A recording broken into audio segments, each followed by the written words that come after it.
भगवंत मान जी जी पंजाब के मुख्यमंत्री जी न्यूज 18 इंडिया के डायमंड स्टेट समिट में आपका बहुत बहुत स्वागत। बहुत धन्यवाद ज्योति कमल जी। न्यूज़ 18 का सारे ग्रुप का मैं बहुत बहुत धन्यवाद और आभार व्यक्त करता हूं कि मुझे यहां बुला के मान सम्मान दिया और सरकार का पक्ष रखने का मौका दिया। और उम्मीद करता हूं कि बहुत से सवाल ऐसे हैं, बहुत से मुद्दे ऐसे हैं जो थ्रू मीडिया मुझे पता चलते रहते हैं। न्यूज़ 18 उनमें से एक है कि बहुत बार मैंने न्यूज़ 18 के पंजाब हरियाणा हिमाचल का आपका चैनल है, वहाँ पे कई मुद्दे जब कुछ खबर देखकर मैं पता करता था कि ये कहाँ का है, मुझे नंबर दीजिए इनका, जो भी पीड़ित हैं। बहुत से इम्पैक्ट जो है आपकी खबरों का भी हुआ है, उसके लिए न्यूज़ 18 का बहुत बहुत धन्यवाद। मान साहब आपकी बात ये बिल्कुल ठीक है। जब भी हम खबरें चलाते थे तो हमारे हमेशा जहन में ये रहता था कि मान साहब टीवी देख रहे होंगे, तो इस बात का ध्यान रखना कि किसी ना किसी चीज के ऊपर उनकी जरूर कमेंट्री आएगी, कोई ना कोई एक्शन वो इनिशिएट करेंगे। तो हमें हमेशा पता होता था कि आप न्यूज़ 18 देख रहे होंगे। 4 साल पहले जब आप मुख्यमंत्री बने थे तो इसी जगह पर आपका सबसे पहला इंटरव्यू हमने किया था आपके साथ। 4 साल गुजर गए हैं, कैसी रही आपकी ये जर्नी? क्या क्या कर पाया आप? क्या लगता है आपको कि बहुत कुछ रह गया जो मेरे को करना है? कैसे देखते हैं आप पिछले 4 साल अपने? अगर देखें 4 साल काफी होते हैं, अगर ओवरऑल देखेंगे तो 4 साल कुछ भी नहीं होते। तो हमने सबसे पहले आके काम शुरू किया, जैसे एक उजड़े हुए घर को दोबारा बसाना होता है, और मुझे उसका लानेदार बना दिया गया, मुझे मुखिया चुन लिया गया उस परिवार का। तो मेरा ये फर्ज बनता था कि मैं सिर्फ विपक्ष तो वैसे दिए ही नहीं लोगों ने, तो मैं इधर उधर की बातें मत सुनूं, अपना काम करूं। तो जो मेरे दिमाग में था, मैं उससे पहले 17.5 साल की उम्र में भगवंत मान बन गया था। तो सीडीज, कैसेट्स, मूवीज जो आपने दिखाए हैं सीरियल्स में, वहां भी मैं पॉलिटिकल स्टायरी करता था। वहां भी जो समाज में कमियां थी, जो समाज की कमजोरियां थी, उन्हीं को मैं एक एंटरटेनमेंट का तड़का लगा के लोगों के सामने पेश करता। तो मैनिफेस्टो मेरे दिमाग में पहले ही था। तो काम शुरू किया। सबसे पहले कोल माइन चलाई झारखंड में, जहां पछवाड़ा कोल माइन है, पंजाब की कोल माइन है, बंद थी वो। जानबूझकर प्राइवेट से कोला लेते थे ताकि कमीशन मिल सके। तो कोल माइन चलाई, थर्मल प्लांट खरीदे, बिजली जो सरप्लस हुई, फिर बिजली फ्री की, फिर उसके बाद नहरों की तरफ आए। पंजाब सिर्फ 22% पानी सिंचाई के लिए इस्तेमाल करता था 16 मार्च 2022 तक, जिस दिन मैंने ओथ ली है। आज पंजाब 78% पानी इस्तेमाल कर रहा है नहरों का, जो कि पंजाब का ही हिस्सा है। पंजाब अपना हिस्सा भी इस्तेमाल नहीं कर पा रहा था, हालांकि हमारे स्टेट का नाम पानियों पर है, 5 आब, 5 पानी। तो उसकी तरफ आए, फिर किसानों की फसलों का हिसाब किताब, फिर सेंटर से बातचीत करी कि भाई सीसीएल तो हमें कैश क्रेडिट लिमिट हमें दो, पहले जमा कराओ, फिर आपको हम चावल देंगे। ऐसे ऐसे करके भ्रष्टाचार में बहुत लीकेज थी, वो लीकेज बंद की, पैसा खजाने की तरफ आया। और सब कुछ करते करते फिर इजी रजिस्ट्रियां, एआई आ गया इन द मीन टाइम। हमने बहुत से डिपार्टमेंट को एआई के जरिए जोड़ दिया, सड़कों का काम शुरू हुआ, नौकरियां देने का काम शुरू हुआ मेरिट पे। गाड़ी जो है, जो पटरी से उतर चुकी थी, वो पटरी पे भी आ गई, और उसकी स्पीड भी थोड़ी अब नजर आने लगी है। अब इस स्पीड को और बढ़ाना है। पंजाब को हमेशा माना जाता था कि यहाँ का जो वाटर टेबल है, जो पानी का स्तर है, वो नीचे जाता जा रहा है, लेकिन अब पता लगा कि पानी का स्तर कुछ जगहों पर ऊपर भी जाना शुरू हो गया। जिस तरीके से यहाँ पर क्या 57% हमारा जो कुएं हैं उनका लेवल 0 से 4 मीटर तक ऊपर आ गया, क्योंकि हमने इस्तेमाल करना शुरू कर दिया नहरों का पानी। हमने एक भाखड़ा नहर पंजाब के खेतों में बिछा दी है, समझ लो। तो इससे वाटर लेवल की थोड़ी कमी हो गई, निकालने में कमी, रेट जो है ट्यूबवेल कम चले, तो हमारा वाटर लेवल ऊपर आ गया। आने वाली पीढ़ियों को कुछ बता सकेंगे कि हमने भी कोई काम किया था। मान साहब, आपने अपनी जिंदगी का बहुत बड़ा हिस्सा लोगों को हंसाने में निकाला आपने, और बड़ा मुश्किल काम है ये कि लोग हंसें। लेकिन उसके बाद आपको ये लगा कि अब मेरे को कुछ बड़ा बदलाव लाना चाहिए, क्योंकि आप कई चीजें देखते थे, आपने उसके बारे में पहले भी जिक्र किया कि आपको लगा कि कुछ बड़ा पंजाब में बदलाव चाहिए। मुख्यमंत्री की कोठी के सामने से जब भी आप गुजरते थे, आप जिसको कहते हैं ना मैनिफेस्टेशन, कि मैं यहां पर आऊंगा, इस कोठी में मैं आऊंगा। आप वहां पर गार्ड से जाकर बात करते थे कि यहां पर अंदर कौन रहते हैं, और आपको कुछ जवाब मिलते थे वहां पर। जरा बताएं उस बारे में कि ये जो मैनिफेस्टेशन वाली नहीं, बात थी कि इस कोठी में मैं आऊंगा, बार बार जो आप चक्कर काट रहे थे वहां के, अब आप उस कोठी में हैं, कैसे हुआ ये? काम तो आज भी मैं लोगों को खुश करने का ही कर रहा हूं। जब भी महिलाओं को 1000 रुपया, जब 1500 रुपये की स्कीम, 10 लाख का हर परिवार का जीवन बीमा, सेहत का बीमा कर रहे हैं तो लोग खुश हो जाते हैं। काम तो अभी भी खुश होने का ही कर रहा हूं। विरोधियों के लिए ज्यादा खुशी नहीं है, उनको रुलाने का काम कर रहा हूं। उनको मैं देख रहा हूं, स्टेजों पर देखता हूं, मेरे पास वीडियो आ जाते हैं, कोई 12-5 हड़ताली कह रहा है, कोई कोई कह रहा है मैं पता नहीं मेरी कुर्सी बचेगी या नहीं बचेगी, वो थोड़ा दिक्कत में है। लेकिन हाँ, उनके लिए भी 10 लाख का बीमा जो है उसमें मेंटल हेल्थ का भी इलाज है, वो भी हम करवाएंगे, उनको भी खुश करेंगे, उनको भी खुश करेंगे। बाकी आपने कहा कि देखो एक गोल चाहिए जिंदगी में। अगर आप मैं यहाँ पे बहुत सा यूथ बैठा है, शायद कोई बात अच्छी लगे उनको, कि 24 घंटे में एक खराब घड़ी भी 2 बार सही टाइम देती है। 12:05 पे आपकी घड़ी खराब हो गई, एक बार दिन में, एक बार शाम रात में, तो आप उस घड़ी को गलत नहीं कह सकते। एक डेड चीज अगर 24 घंटे में सही हो सकती है 2 बार, तो हमारे सांस तो चल रहे हैं, तो हम तो ज्यादा बार सही हो सकते हैं। लेकिन इसके लिए एफर्ट चाहिए, इसके लिए मेहनत चाहिए। अब्दुल कलाम जी ने कहा है, सपने वो नहीं होते जो नींद में आते हैं, सपने वो होते हैं जो आपको सोने नहीं देते। तो पंजाब को, रंगला पंजाब देखने का सपना मुझे सोने नहीं देता था। मैं कैसेट सीडी मेरी रिलीज होती थी, लाखों में बिकती थी, हंसते थे लोग, लेकिन मुझे उतनी खुशी नहीं होती थी। मैंने कहा मैं हंसी कहां से निकालूं, जितनी देर चूल्हे में आग नहीं जल रही, जितनी देर घर की कबीलदारी जो है वो ट्रैक पे नहीं है, आप कैसे हंसोगे? हंसी भी तभी अच्छी लगती है ना चूल्हे में आग जल रही हो। अब पंजाब का मैं आसपास से इधर से सुनता था बुरा हाल, तो मैं कहता था यार कैसे, किस मुंह से मैं कैसेटें निकालूंगा, कैसेट सीडी निकाल के दुनिया से चला जाऊंगा तो आने वाली पीढ़ी पूछेगी जब हमारे बाप दादा, जब हमारे चाचा नशे में, ड्रग्स में मर रहे थे तो भगवंत मान जी आप क्या कर रहे थे? तो मैं ये कहूंगा कि मैं सीडी निकाल रहा था हंसाने के लिए। मैं कुछ ना कुछ तो फिर समाज के लिए कुछ करना, समाज ने मुझे इतना कुछ दिया, मैंने समाज को वापस क्या दिया, ये मेरे मन पे बोझ था। तो इसीलिए फिर मैंने बना लिया कि ये काम तो राजनीति में जाके हो सकता है, क्योंकि डिसीजन सारे वहीं से होते हैं। राजनीति में ये जो रवैती पार्टियां, अकाली दल है, कांग्रेस है या बीजेपी है, मैं इनमें जाना नहीं चाहता था, इन्हीं की वजह से तो तंग थे।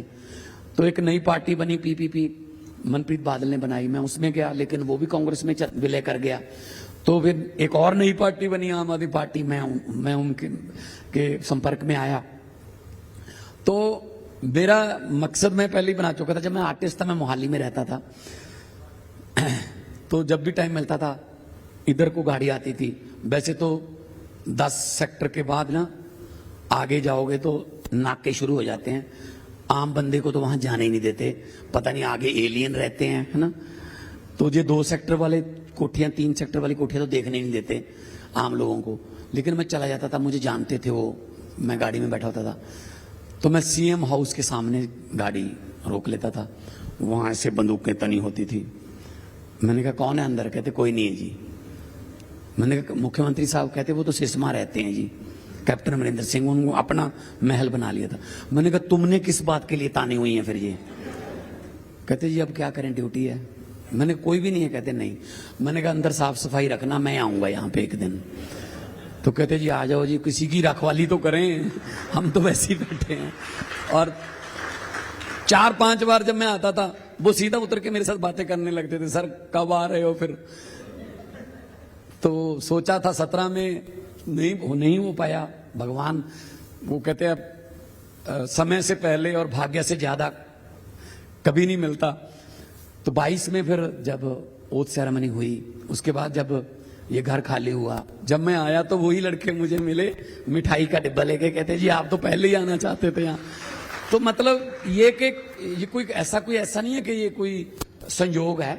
मेहनत करो, अपना गोल पहले फिक्स करो, फिर उस गोल के लिए, उस टारगेट के लिए मेहनत करो। मैं कहता हूं कि जो पहाड़ों वाले स्कूलों में पढ़े हैं ना, सुखबीर बादल है और ये अपना प्रताप बाजवा पीपीएस में पढ़ा है, कोई बाईपीएस में पढ़ा है। मैं स्कूलों को कोई ऐसा दोष नहीं दे रहा हूं, लेकिन ये ऐसे ही हैं बस। मैं सरकारियन हूं, मैं सरकारी स्कूल में पढ़ा हूं, और सरकारी स्कूल जो है ना वो पर्सनैलिटी डेवलपमेंट का काम बहुत अच्छा करते हैं। कैसे बताऊं? घर से स्कूल के लिए चले, रास्ते में ये फैसला करना होता है कि घर से तो निकल गए, स्कूल जाना है या ना। क्योंकि प्राइवेट में तो घर पे फोन आ जाता है, आपका बच्चा आज आया नहीं। सरकारी में कौन फोन करता है, आए आए बच्चा, ना आए ना आए।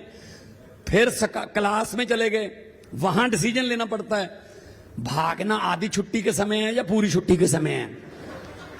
फिर सरकारी स्कूल में राजनीति भी सीखता है बंदा, अकेले भागें या 5-10 का ग्रुप बना लें, 5-10 साथ में लेके जाने हैं या कैसे करना है, किसके साथ मिलके खेलना है। फिर उसके बाद ये डिसीजन भी लेना पड़ता है, जो बाहर लड़ाई होगी वो किधर से वो भाग सकते हैं, अगर वो हम पर हावी हो गए हम किधर से भाग सकते हैं। तो कितने डिसीजन लेने देखो सरकारी स्कूल सिखाता है। मैं तो ये कह रहा हूं कि हरजोत बैंस जी ने ये इंश्योर कर दिया कि अब प्राइवेट स्कूल और सरकारी स्कूल में कोई खास फर्क रह नहीं गया है। लेवल आज की डेट में एजुकेशन का लेवल, पंजाब के सरकारी स्कूलों से बीच में बंक नहीं मार सकते अब आप। वो 1 अप्रैल से कर रहे हैं हम, वो अच्छे टाइम में निकल गए आप। 1 तारीख से, परसों से हम ये लागू कर रहे हैं कि अगर सरकारी स्कूल का बच्चा ना आए तो उनके पेरेंट्स को मोबाइल फोन पे मैसेज आएगा। और एक और भी है उसमें, अगर कोई टीचर ना आए तो भी मापे को मैसेज आएगा पेरेंट्स को कि आज ये टीचर आया नहीं है।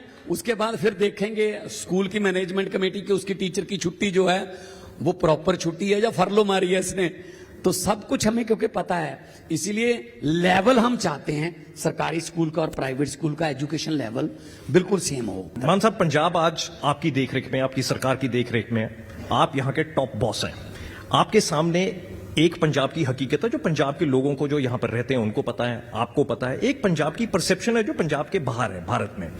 यहां ड्रग्स हैं, यहां पर खालिस्तानी मूवमेंट हो सकती है, यहां पर गैंगस्टरिज्म हो रहा है, यहां पे क्राइम बढ़ रहा है। इस परसेप्शन को आप कैसे हैंडल करेंगे? कितनी इसमें हकीकत है, कितनी इसमें इमेजिनेशन है, कितना आपको लगता है कि सच है? क्या कर रहे हैं आप? अगर आंकड़ों के हिसाब से देखें तो पंजाब सबसे सेफेस्ट प्लेस है जी इस वक्त।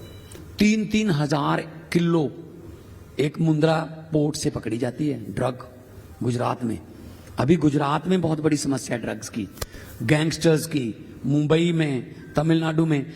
उसके मुकाबले Punjab is a safest place. हमने युद्ध नशे विरुद्ध शुरू किया है। शरेआम बिकता था जो चिट्टा, वो बिल्कुल अब बिल्कुल गांव के गांव जो हैं वो जो तस्कर थे वो भाग गए, वो ताला लगा उनके घरों पर। हमने उनकी प्रॉपर्टी सीज की, कई घरों पर पीला पंजा भी चला। उनकी प्रॉपर्टी जो थी उसको, किसी के घर पे आप 70 बिछा के आप अपनी 3 मंजिल की कोठी में कैसे रह सकते हो? तो स्कूल लेवल पे हमने जानकारी और शिक्षा और प्रेरणा देनी शुरू की है। अगली पीढ़ी स्पोर्ट्स की तरफ जा रही है। लेकिन विपक्ष का यह कहना है कि युद्ध नशे विरुद्ध आपने जरूर चलाया, लेकिन पंजाब में ड्रग्स की प्रॉब्लम जो है वो सॉल्व नहीं हो रही। अमित शाह जी आके कहते हैं 2 साल में हम इसको ठीक करेंगे। पहले कैप्टन अमरिंदर सिंह ने एक टाइम लिमिट लगाई थी कि हम इसकी कमर तोड़ के रख देंगे, नहीं हुआ। आपको क्या चुनौती नजर आई? गुजरात में ठीक कर लो, पहले गुजरात ठीक कर लो ना। 3000 किलो का अकेला मुंद्रा पोर्ट से पकड़ी, मतलब अपने स्टेट को ठीक कर लें। पहले वो झूठा मॉडल बेच गए गुजरात का, इस बार नहीं चलेगा। मान साहब, लेकिन फिर भी पंजाब की लॉ एंड ऑर्डर को लेकर बहुत सारे प्रश्न बार बार उठाए जा रहे हैं। आप क्या बताएंगे कि पंजाब में क्या सिचुएशन है जो असल में, और उसके लिए क्या किया जा रहा है? क्या लगा? लॉ एंड ऑर्डर, चाहे कारण कोई भी हो, चाहे गैंगस्टर गुजरात से हो जैसा आप कह रहे हैं, चाहे बाहर से हो, जो भी हो, लेकिन पंजाब में अगर लॉ एंड ऑर्डर की प्रॉब्लम है उसको कैसे हैंडल कर रहे हैं आप? बिल्कुल, हमारी पुलिस जो है बहुत सतर्क है। पंजाब पुलिस कैपेबल है, सारे मसले हल भी करते हैं हम। अगर कोई ऐसी घटना होती है, कई बार कोई पर्सनल गैंग वॉर भी होती है आपस में, ठीक है ना, उसकी जड़ तक पहुंचते हैं। धीरे धीरे करके हम इसको खत्म करेंगे। हम किसी की पुश्तपनाही नहीं करते, चाहे वो जितना मर्जी बड़ा नेता हो, चाहे हमारा हो। पिछले दिन हमारे वाले नेता की एक शिकायत आई थी तो हमने उसके मंत्री पद भी छीन लिया, FIR भी कर दी, गिरफ्तार कर लिया। हम ये काम करने नहीं आए थे ज्योति जी, हमने अपनी पार्टी इस काम के लिए नहीं बनाई थी कि वो भी ये करते थे हम भी ये करें। ठीक हो जाएगा। अभी नए आए आंकड़ों में यह भी कहा गया कि पंजाब में जो कस्टोडियल डेथ है वो लगभग 14 के करीब हुई हैं, जो चौथे नंबर पर है। तो कस्टोडियल डेथ को लेकर भी आप इसके ऊपर कोई एक्शन कर रहे हैं? क्योंकि कस्टोडियल डेथ कई बार कस्टडी में होते हुए डेथ होना। देखो, ये आप जब आंकड़े निकालते हो ना तो साथ में गुजरात का भी निकाल लिया करो, साथ में यूपी का भी निकाल लिया करो। पंजाब पे इतने लाख का कर्जा है जी, तो यूपी पे कितना है जी? गुजरात पे कितना, देश पे कितना है, अमेरिका पे कितना कर्जा है इस वक्त, अमेरिका पे कई ट्रिलियन कर्जा है, 36 ट्रिलियन का कर्जा है, ठीक है ना। तो देखो अगर कोई स्टेट कर्जा नहीं लेगी इसका मतलब काम भी नहीं हो रहा। वो कह रहा ना, किसी ने कहा कि जिसने कोई गलती नहीं की इसका मतलब उसने कोई काम भी नहीं किया। हो सकता है मैं गलत हूं, लेकिन मैं कैलकुलेशन कर रहा था, आज पंजाब के ऊपर 4 लाख करोड़ के करीब कर्जा है। अगर आप उसकी ईएमआई बना दें जिसमें आपको वापस करना है पैसा, तो आपकी हर महीने की इंस्टॉलमेंट बनेगी लगभग 3000 करोड़ रुपए की। हमने क्यों तो करना है? 3000 करोड़ रुपए वापस करने होंगे हर महीने क्यों वापस करें हम? कहां लिखा है? नहीं नहीं, मैं तो सिर्फ ये बता रहा हूं कि आपकी ईएमआई इतनी बनती है, चाहे आप 1 साल बाद करें, और ये 30 साल की बात कर रहा हूं, 8% ब्याज पे। ज्योति जी, जिस दिन यूपी ने कर्जा उतार दिया, गुजरात ने उतार दिया, हम भी उतार देंगे। कर्जा तो तब है ना अगर वापस करेंगे। काम मतलब पे अगर लगा दिया, यूपी विकास उतारेगा पे तब आप लगा दिया, उतारेंगे। विकास पे लग रहा है, कर्जा, सड़कें बन रही हैं, सब कुछ बन रहा है। जिस दिन मोदी जी ने देश पे कर्जा उतार दिया, बीच में हमारा भी उतर जाएगा। मान साहब, एक क्वेश्चन मैं आपसे वैसे ये पूछना चाह रहा था, मैं मान साहब आपसे एक क्वेश्चन पूछना चाह रहा था मैं, ये कि पॉलिटिशियंस का एक बड़ा तरीका होता है जवाब देने का, उसको कहते हैं इंग्लिश में व्हाट अबाउट ट्री। उसके बारे में क्या है, फिर इसके बारे में क्या है? अगर हमारे ऊपर कर्जा है, यूपी के ऊपर भी कर्जा है, लेकिन मैं आपसे पूछ रहा हूं कि जो पंजाब के ऊपर कर्जा है उसका क्या किया जा सकता है? तो फिर हर काम के लिए नेहरू क्यों जिम्मेवार है? व्हाट अबाउट ट्री वो क्या कह रहे हैं? वो कह रहे हैं, अब आप कह रहे हैं, वो कह रहे हैं। दोनों गुजराती क्या कह रहे हैं? ये काम नेहरू ने खराब किया जी, ये काम तो नेहरू खराब कर गया था जी। ये अभी नरेगा वाली स्कीम है, 40% कहते स्टेट देगी, पहले 100% सेंटर देता था, अब 40% स्टेट देगी। कहते जी, हमने कहा जी 40% कहां से देगी? कहते जी नेहरू कर गया था जी। नेहरू, हर बात पे Nehru. What about he and what about them? Sindoor के समय एक भी देश ने हमारा साथ नहीं दिया। अभी इतना घूमते हैं प्रधानमंत्री जी, अभी एलपीजी की क्यों शॉर्टेज आ गई भाई? इजराइल भी इनका दोस्त है, अमेरिका भी इनका दोस्त है, वो दोनों लड़ रहे हैं, ईरान भी दोस्त था, तीनों हमारे तो दोस्त थे ना। तो इनके दोस्तों ने बताया क्यों नहीं कि 1 महीने बाद जंग लगेगी, ये रास्ता बंद हो जाएगा, अपना स्टॉक पूरा कर लो। लेकिन मैं आपसे एक सिंपल सा सवाल ये पूछ रहा हूं कि जाखड़ जी ने ये कहा कि आपने खुद अपनी असेंबली में रेजोल्यूशन पास की केंद्र के खिलाफ, और उसके बाद आपने कहा कि अब हमारा एलपीजी और पेट्रोल का सप्लाई जो है बिल्कुल ठीक है, कोई प्रॉब्लम नहीं है हमारे को। तो आपने वो केंद्र के रेजोल्यूशन खिलाफ इसलिए कौन सी पास की थी पास किया हमने? कि भी एलपीजी और गैस की शॉर्टेज को लेकर नहीं। जाखड़ जी ने कहा है? हम कब किया विधानसभा में? हमने तो लास्ट जो नरेगा पास किया है। और एलपीजी का मैं ये कह रहा हूं कि हमारे यहां बठिंडा की रिफाइनरी में एलपीजी बनती है, हमें पानीपत से भी आती है। ये चीज इनके दोस्त डोनाल्ड ट्रंप ने और जो इजराइल के प्रधानमंत्री हैं, उनको तो एक दिन पहले, जंग शुरू होने से एक दिन पहले इजरायली थे हमारे मोदी साहब, उनको क्यों नहीं बताया उनके दोस्तों ने कि आपका रास्ता बंद होगा, 2 महीने का पहले स्टॉक आप जमा करके रख लीजिए। अब कह रहे हैं 2 जहाज हो गए, 3 जहाज, शुक्र अभी आप नहीं गए, 1 जहाज पे तो आप भी आओगे सारे मीडिया वाले। ये चल पड़ा है जहाज, यहां से मैं पहुंच चुका हूं, अब यहां जहाज आने वाला है, अभी तक आप यहां ही पे मुझे हैरानी है, नहीं लेके आओ जहाज, लेके आओ। एक बात लेके आओ। एक बात तो मान साहब, ये बैठ गए होंगे, कितने बज गए? ये थोड़ा ज्यादा हो गया, 6 से ज्यादा टाइम हो गया, बस बैठ गए होंगे सारे। नहीं मान साहब, ये थोड़ा ज्यादा हो गया, क्योंकि ये जो प्रॉब्लम है ये पूरी दुनिया के लिए प्रॉब्लम है, चाइना के लिए भी प्रॉब्लम हो गई है, इंडिया के लिए भी मैं प्रॉब्लम है। कहता हूं जी, चाइना के लिए प्रॉब्लम होगी, आप उसकी ऐसा बता रहे हैं जैसे सिर्फ इंडिया को प्रॉब्लम आ गई है, सारी दुनिया को प्रॉब्लम आ गई है ये।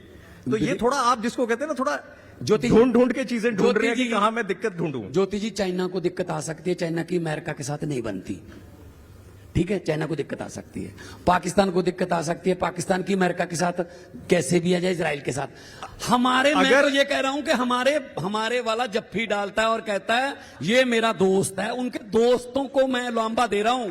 देखिए मान साहब, वो प्रधानमंत्री हैं, वो चूज करेंगे किससे जफ्फी पानी है। इस वक्त अगर जयशंकर जी सुन रहे होंगे, वो कहेंगे कि मुख्यमंत्री जी को बोलिए कि वो पंजाब के ऊपर फोकस करें, वो क्यों इंटरनेशनल अफेयर्स में घुस रहे हैं, वो क्यों ये बोल रहे हैं कि किसको जफ्फी पानी कहा जाए, ना जाए, क्यों आप बोल रहे हैं सब कुछ, वो ये बोलेंगे। इंटरनेशनल अफेयर में मैं तभी घुस रहा हूं क्योंकि पंजाबी पूरी दुनिया में पाए जाते हैं।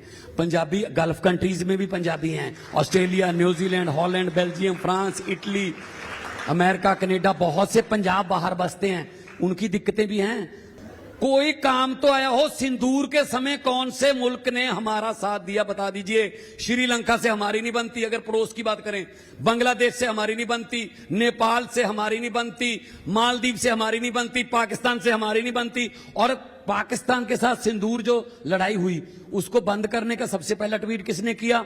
ट्रंप ने। आधे घंटे बाद हमारे यहाँ हाँ कहते हाँ ये बंद हो गई है। तो विदेश नीति पता करने का हमें हक नहीं है क्या? मान साहब मैं इंटरनेशनल अफेयर में नहीं घुस रहा, लेकिन जो घुस रहे हैं वो क्या कर रहे हैं हमें फिर। इसीलिए तो हम पॉलिटिक्स में आए थे। अगर ये अच्छे निकल आते हमें क्या जरूरत थी? मैं आर्टिस्ट था, अरविंद केजरीवाल एक इनकम टैक्स के ज्वाइंट कमिश्नर थे, मनीष सिसोदिया पत्रकार थे। हम तो अलग अलग बैकग्राउंड से आए हैं। अगर ये अच्छे निकल आते तो हमें पार्टी बनाने की जरूरत ही ना पड़ती। अगर इंटरनेशनल अफेयर ठीक नहीं होंगे तो हम भी तो पूछ सकते हैं। मान साहब, एक पंजाब में ना बार बार डिमांड उठती है कि पाकिस्तान की तरफ ट्रेड खोलना चाहिए, वाघा बॉर्डर की तरफ, अटारी बॉर्डर की तरफ से, ताकि पंजाब में जो है ट्रेड ज्यादा इंप्रूव होए और पाकिस्तान के जरिए आप सेंट्रल एशिया और जगहों पर भी पंजाब का ट्रेड लेकर जा सकते हैं। क्या आप इसके फेवर में हैं? क्या देखिए, लगता है? पता क्या है, देखो एक बात तो मैं, क्योंकि नेशनल सिक्योरिटी का मामला है ये, लड़ाई झगड़ा होता है पहलगाम में, लड़ाई हमारे यहां लगती है क्योंकि 532 किलोमीटर हमारा बॉर्डर है। उधर से कभी कोई ठंडी हवा का बुल्ला तो आया नहीं है। उधर से तो हमें बम आते हैं, ड्रोन आता है, हथियार आते हैं। तो अगर उनको तो कोई प्रॉब्लम नहीं, तार तो हमने लगाई हुई है, तार उनकी तरफ नहीं है। उन्होंने तार नहीं लगाई हुई, तार हमारी तरफ है, हमने लगाई हुई है। क्योंकि उनको क्या जरूरत है तार की? वो तो कह रहे हैं कि हमें कोई दिक्कत नहीं है। तो अगर उस ट्रेड के बहाने आतंकवाद साथ में आता है तो मैं इसके फेवर में नहीं हूं। हालांकि वो ट्रेड रूट अगर खुल जाए, सिल्क रूट बोलते हैं इसको, तो हमारा बहुत सा ड्राई पोर्ट बन जाएगा। अमृतसर एक ड्राई पोर्ट बन जाएगा, बहुत बड़ी एक बूस्ट आएगा इकोनॉमी में। लेकिन नेशनल सिक्योरिटी भी तो एक चीज है ना। बॉर्डर सिक्योरिटी फोर्स के साथ, बीएसएफ के साथ और भारत की फौज के साथ 40% पंजाब पुलिस मिलकर काम करते हैं। इसका मतलब पंजाब जो पुलिस है ना, वो अकेले प्रदेश की पुलिस नहीं है, पूरे देश की पुलिस है वो। क्योंकि सारे जितने भी कोई बॉर्डर पार करते हैं, जहाँ इधर उधर से कुछ संदिग्ध चीजें पकड़ी जाती हैं, पहले पंजाब पुलिस के पास ये एफआईआर होती है ना। जो हमारे थाने हैं, लास्ट थाने हैं, जो ममदोट में है, करिंडा में है, बहुत से थाने पंजाब के लास्ट थाने जो है। तो इसलिए हम तो पहले ही देश की नेशनल डिफेंस की लड़ाई लड़ रहे हैं। अगर उसके बहाने कुछ खुल गया, कुछ आ गया गलत मलत चीज, तो फिर दिक्कत हमारे पंजाब में होगी जी। क्योंकि हम बहुत बार उजड़ चुके हैं भाई साहब जी। पंजाबी 47 में उजड़े, फिर 84 में उजड़े, फिर जब भी कोई बाढ़ आती है तब उजड़ जाते हैं वो गांव, फिर जब कोई लड़ाई का माहौल बन जाता है तब उजड़ जाते हैं। उन गांवों को पहले इवैक्यूएट करते हैं ना, जब निकलो बाहर लड़ाई लगेगी। तो वो लोग कहते हैं यार कभी तो बसा दो हमें, तो हम शांति से रहना चाहते हैं। जी मान साहब, आपने बताया कि कई अलग अलग जगहों से लोग आए, आम आदमी पार्टी की विचारधारा थी, उसको लेकर आए कि हम एक साफ सुथरी सरकार देंगे। पंजाब में अभी पीछे लालजीत भुल्लर का केस हुआ, पठान माजरा का केस हुआ, उससे पहले भी कई केस हुए। आपने जरूर कार्रवाई की, ऐसा नहीं है कि कार्रवाई नहीं हुई, और शायद आपकी सरकार एक ऐसी सरकार है जिसमें इस लेवल पर कार्रवाई हुई जो हुई। लेकिन फिर भी प्रॉब्लम तो अंदर थी, कुछ चीजें बाहर नजर आई, कुछ चीजें शायद आज भी दबी हुई होंगी अंदर, शायद कुछ और नजर आ जाएगा आने वाले महीनों में। मैं सहमत हूं तो क्या आपको भी थोड़ा सा ठेस पहुंचा इससे कि ये क्या हुआ? नहीं, मैं आपकी बात से सहमत हूं। देखो, हम पांचों उंगलियां एक जैसी नहीं होती। हमारे में भी कुछ ऐसे बंदे आ गए होंगे जो शायद लाइन छोटी देख के आ गए होंगे कि इधर लाइन छोटी है, मेरी बारी जल्दी आ जाएगी। फिर उन्होंने कोशिश की कि हम वही काम करें जो पहले जो दिमाग में था, जब पहले पॉलिटिक्स में चलता था। हमने इमीडिएट कार्रवाई की, हमने अपने मिनिस्टर्स को भी हटाया कईयों को, और जब भी हमें पता चला तो हमने कोई उनकी पुष्टपनाही नहीं की, कोई उनके फेवर में काम नहीं किया कि नहीं। अब कांग्रेस है, मैंने कांग्रेस से हिसाब लेना है पिछले 5 साल का, 17 से 22 तक का। किससे लूं भाई साहब हिसाब? सारे तो घर छोड़ के चले गए। कैप्टन अमरिंदर सिंह जो के 5 साल के मुख्यमंत्री थे, 2002 के 2 से 7 तक और 17 से 22 तक, 10 साल के मुख्यमंत्री वो हैं। कुछ फैसले उस समय भी गलत हुए हैं। कैप्टन अमरिंदर सिंह से हिसाब लेना चाहता हूं, कहां चले गए? बीजेपी में। सुनील जाखड़ से हिसाब लेना चाहता हूं, पार्टी के प्रधान थे, कहां चले गए? बीजेपी में। फतेह जंग बाजवा जो प्रताप बाजवा के भाई हैं, कहां चले गए? बीजेपी में। मनप्रीत बादल फाइनेंस मिनिस्टर थे, हिसाब लेना है खजाने का, कहां चले गए? बीजेपी में।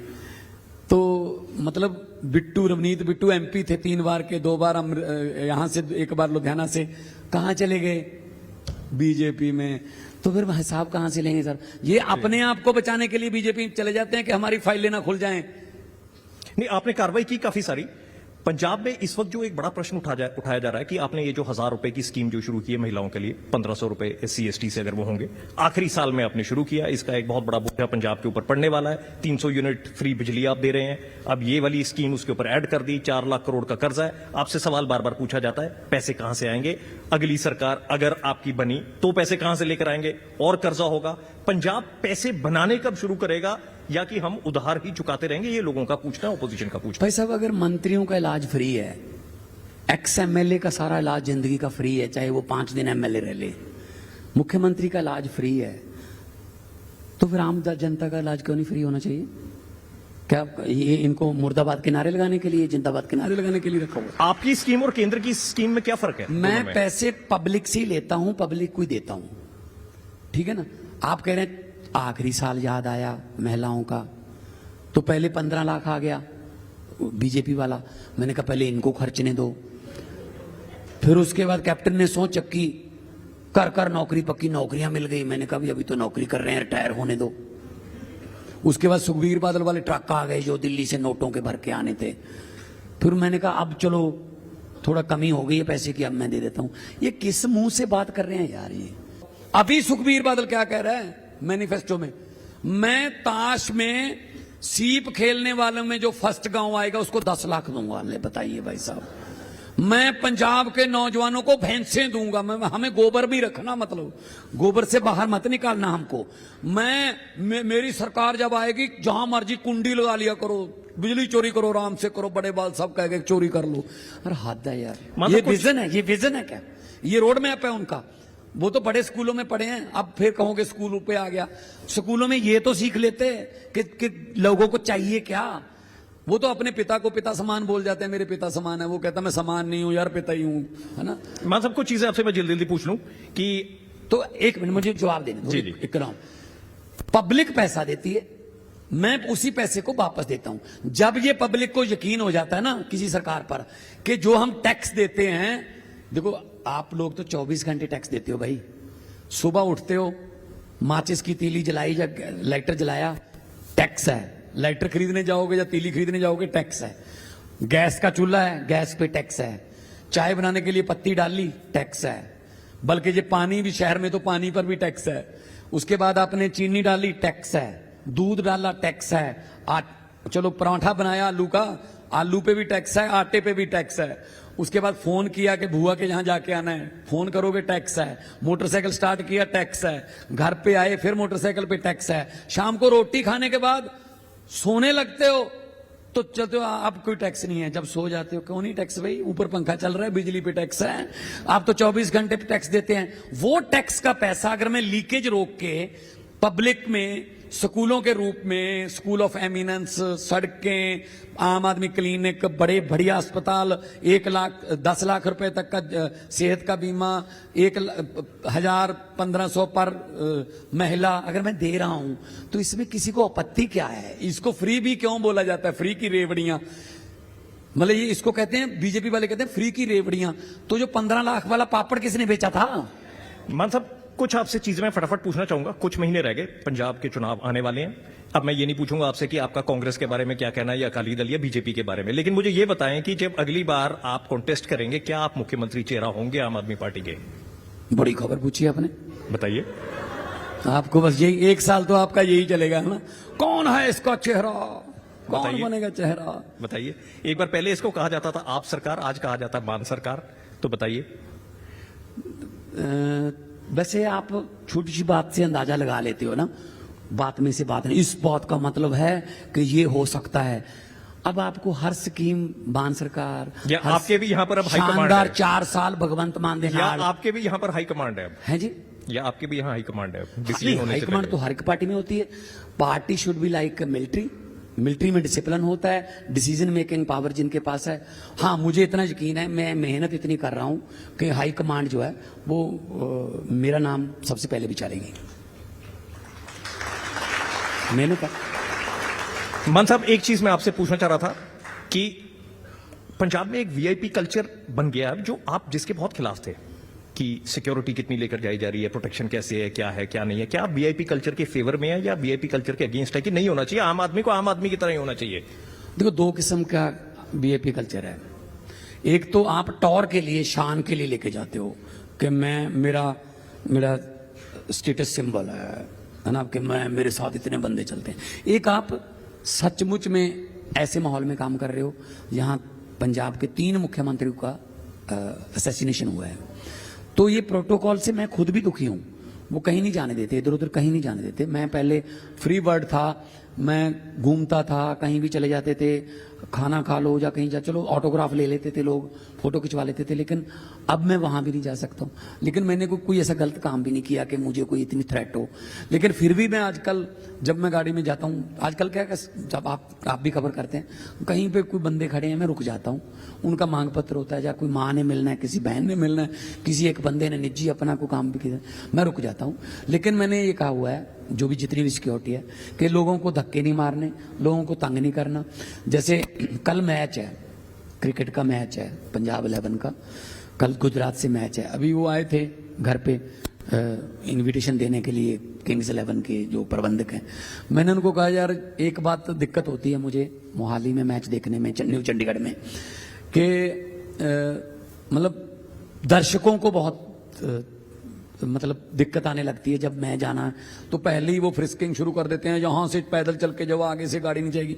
मैंने कहा कोई ऐसा या तो रूट बना लो कि मैं अलग से चला जाऊं किसी और गेट से, और कहो तो मैं 1 घंटा पहले आ जाऊंगा, कहो तो मैं आधा घंटा लेट आ जाऊंगा। तो फिर मैं दर्शकों को तंग नहीं करना चाहता, जिनकी वजह से मैच चल रहे हैं, जिनकी वजह से। तो मैं कोशिश है कि आम पब्लिक को सिक्योरिटी का कोई आपने जाना भुगतना। आपने मैच की बात की, एशियन चैंपियनशिप ट्रॉफी हॉकी की पंजाब में पहली बार होने वाली है, पाकिस्तान को बुलाएंगे आप? हाँ जी, उसमें पहली बार पंजाब को मेजबानी मिली है एशियन चैंपियन ट्रॉफी हॉकी की। उसमें एशिया खेल जो होंगे सितंबर अक्टूबर में, अक्टूबर 4 को लास्ट डेट है। तो फाइनल मैच वहां पे 4 को शायद हो जाए या 3 को। तो जो टॉप की 6 टीमें उस एशियन गेम्स में आएंगी, वो ऑटोमेटिकली चैंपियन ट्रॉफी के लिए क्वालिफाई कर जाती हैं। तो एशिया की टीमें जो हैं उसमें इंडिया है, पाकिस्तान है, साउथ कोरिया है, चाइना है, जापान है, मलेशिया है, सिंगापुर है, थाईलैंड है। तो मुझे लगता है कि टॉप की 6 टीमों में पाकिस्तान की टीम अच्छी टीम है, पाकिस्तान की। तो आएंगे तो टॉप 6 जो क्वालिफाई करेंगे वो यहां पे खेलेंगे। जलंधर और मोहाली में मैच होंगे। जब हम बात कर रहे थे कि जब आपका पहला इंटरव्यू यहां पर लिया था, जब आप नए मुख्यमंत्री बने थे, उस दिन एक चीज और हुई थी। मैंने आपसे जब आप मुख्यमंत्री बन जाते हैं, आपकी पर्सनल लाइफ भी पब्लिक के सामने आ जाती है। मैंने आपसे पूछा था कि आपकी वाइफ क्या सोचती हैं उसके बारे में, तो आपने उनकी बात बताई थी।